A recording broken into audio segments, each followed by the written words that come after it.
Hello everybody, Master G here with Mr. Durantis. Let's work on learning our chopping attack or Soo Doe Kong Kyuck. Soo Doe Kong Kyuck, sir. Good. So lots of times we practice knife block variation, but we can also turn the knife block into a knife chop attack, chopping the sides of the neck.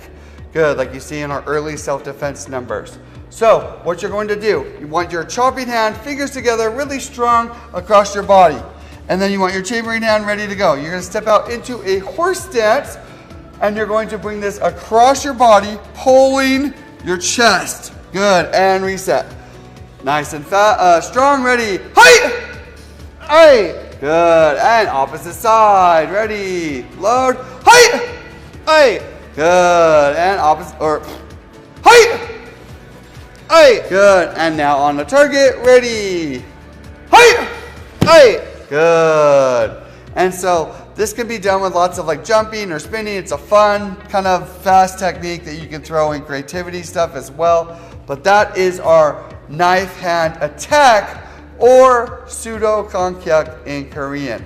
Practice what you learned. Make it rock. Hello.